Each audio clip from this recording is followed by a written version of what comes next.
Greetings and salutations. Hey, look at me, I'm glistening. And I was gonna save this video for later, but I gotta bust this thing out tonight and make some very needed repairs to my air handler up there in the attic. The squirrel cage fan is dickered, so I need to bust out my welder and do a little bzz, bzz, little zappy and jerry rig that thing back together so it doesn't sound like it's tearing the house apart, because it sounds like thunderous death up there right now. Holy cow.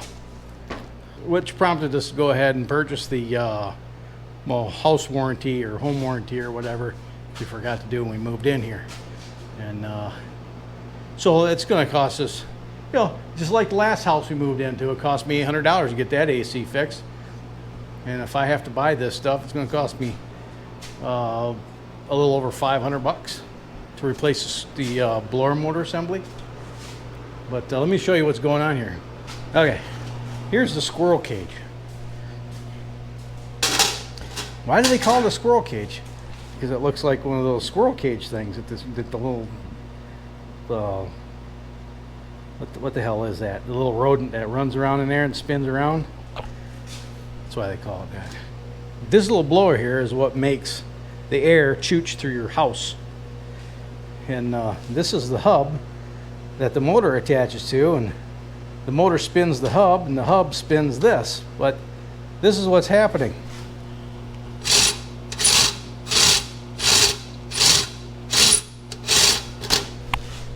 Sounds hideous, doesn't it? Well, you should hear it echoing through the freaking ductwork in the attic into every room in the house. It sounds like the house is consuming itself. It's no bueno. It's a balmy 150 degrees up there, if you can't tell. If you can't tell, oh, look at all the crap on the lens. Oh, and my shirt is just drenched. Oh, there's a dry spot. Hold on a second, let me get you. Oh, that's much better. Okay, so rather than have this thing wake me up every 20 minutes when it kicks on, scared the shit out of me like it did last night, I'm going to bust out my new tool and glue these in several parts with electricity. I'm going to glue this metal to this metal with electricity. If you don't know, the day that I had to if you didn't know, the day that I had to move the moving. So if you don't know, the day that I had to load the moving truck, the day before I had to load the moving truck to move out here to Texas, I sold my Lincoln MIG welder.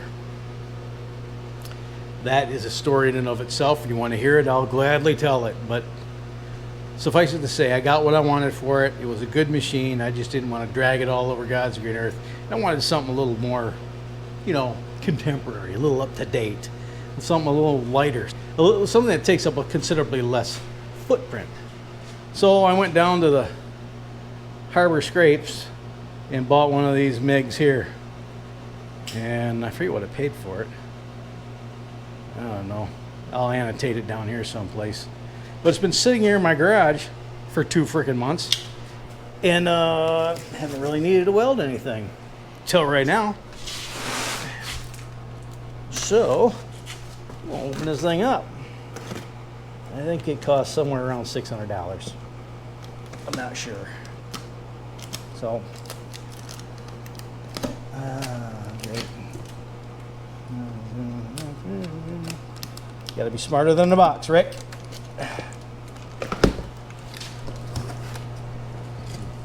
So this is their mid-tier offering.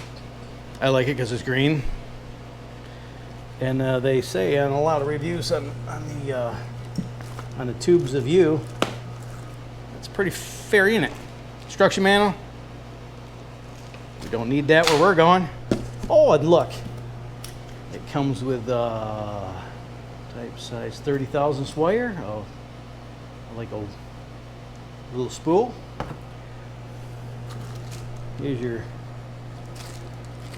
a drive thing and a tip for This is the tip for this kind of wire. This is flux core. You don't need shielding gas if you use flux core, but the wire itself is about 3 times the price, and you'd use that little plastic knob right there. So you got an extra drive wheel, a couple of extra tips. Open, close. This is the dealio for the regulator. Yeah. Oh, look at that. Nice. Well, let me look upon this for a minute. Set it off to the side.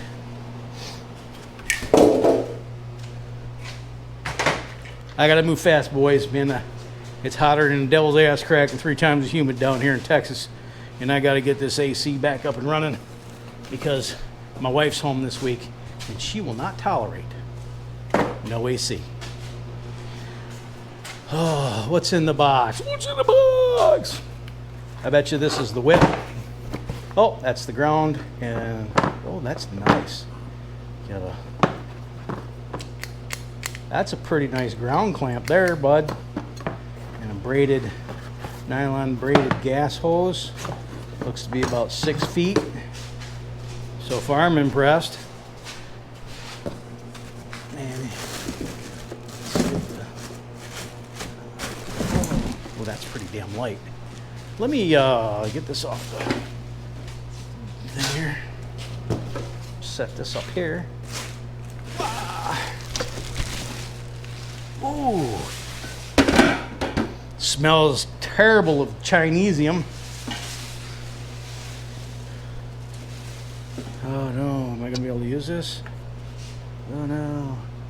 It's a dual voltage, but the main cord has a 220 outlet, and I haven't gotten a 220 outlet installed yet.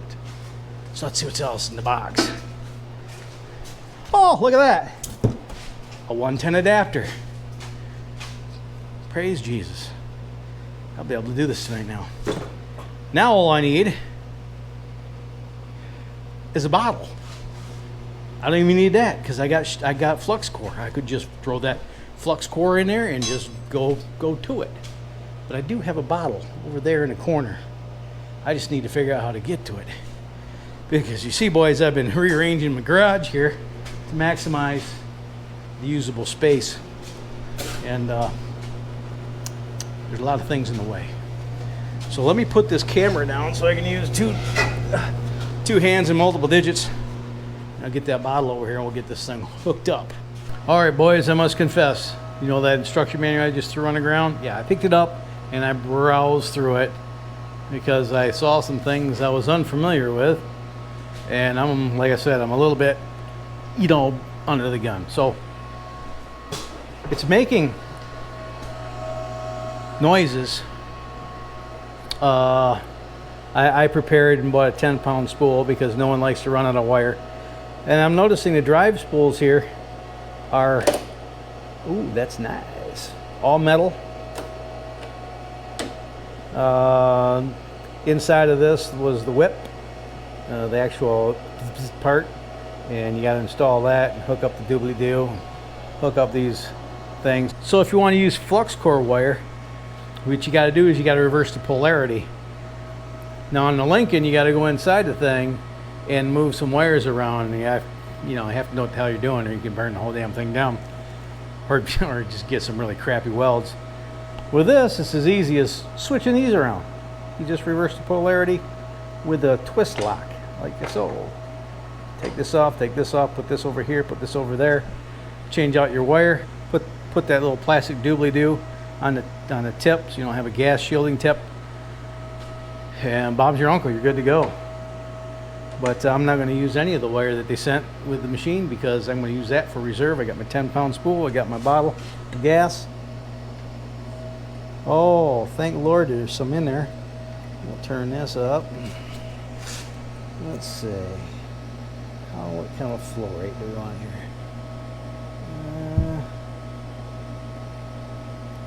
About 15. That should do it. We'll see how that works. Setting the machine up is pretty easy. You've got your wire speed, your voltage, and your what is this? Impedance. And if you look inside the machine here, you've got, or inductance. My bad. So you know, welding, I'm thinking 20 gauge with 30 thousandths wire. So they recommend an 80 inches per minute wire speed of 15 volts and an inductance of 5 to 10. So I got her set at 15 volts, 80 inches, or is that 80 feet per, I don't know. It's set at 80, whatever that means. And then inches per minute, I don't know, inches, feet for something. Wire feed speed, that's what that means. And then I got between 5 and 10 is 7, so I set her at 7. We'll get the ground clamp set up here and try to center that up as best I can so it doesn't shake itself to death. And we'll go put it back on and see if it made any difference at all. Okay, let's get this over with. But wait, there's more. Hey, do you know that that guy just died recently? Ron Popeil or Pompil or the Ronco guy, you know, set it and forget it, you know. Wait, there's more. Anyway, God rest him. He's a pretty old fella too. Anyway, I gave my old Harbor Freight, my clapped out Harbor Freight welding hood to the guy that bought the welder, you know, because I'm such a nice guy. And I went on the interwebs and I bought one of these YesWelders helmets, and I'm really excited about this because this is that new technology, that real color. And it used to be, you know, an auto darkening helmet was, you know, a luxury. I remember when those things came out, I was just a tadpole. And I remember when those things came out and they were like, you got a third mortgage on your house to buy one of those things. But now they're the technology is you know, pretty within reach of even a novice welder just getting started. Check this out. Wow, that's special. Look, it's got windows on the side, so you have like a panoramic view, and all three of those panels are real color. I'm dying to use this. So what's the difference between that and a regular $39 Harbor Freight Special? Well, the $39 Harbor Freight Special is different shades of green, the typical green filters. This actually looks real. I mean, it looks like you're just looking at your work through really dark sunglasses. It's a much preferred method of protecting your eyeballs. So I need to strip all the plastic off because, you know, that's rewarding in and of itself. You know, I gotta say, aside from the obvious stench of Chinesium, you know, that electronics smell you get from Chinese yeah. Got some switches and knobs. We got weld and grind. You got your different spectrums. To the left on that switch is 5 to 9, and to the right is 9 to 13. You got sensitivity, delay, and your shade. So, oh, just look upon it, man. Oh yeah. Oh, just. Let's try it on. I need to get some new welding caps. All right, let me set this up. Oh, that's awesome. Yeah. I like it. I like having that panoramic view. You can see all the way to the side here. Let's see if I got a lighter on me. Nope, I don't. Anyway, I'll tell you how it works. All right, let's set this pig up.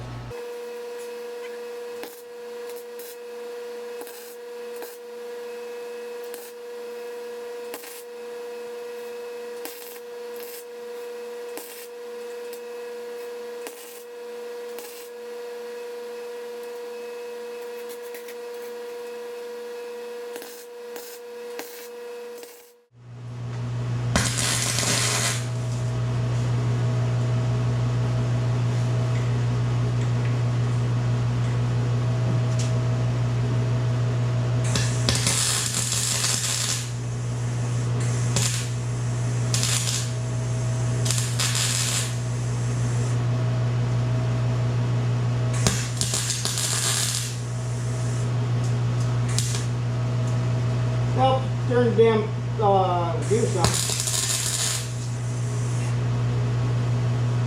Welds a lot better when you got the gas running.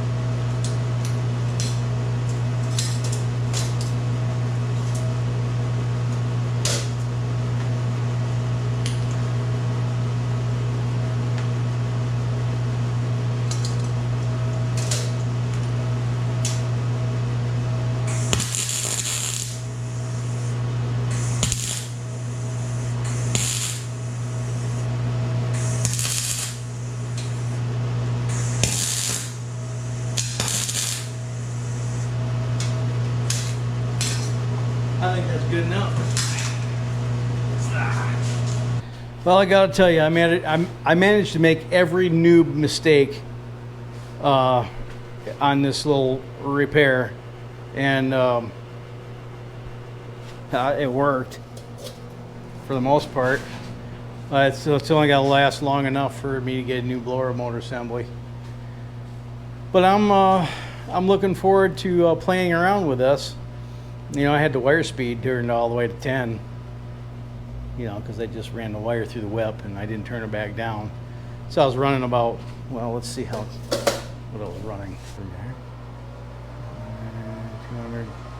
275 instead of 80. Goof. Idiot.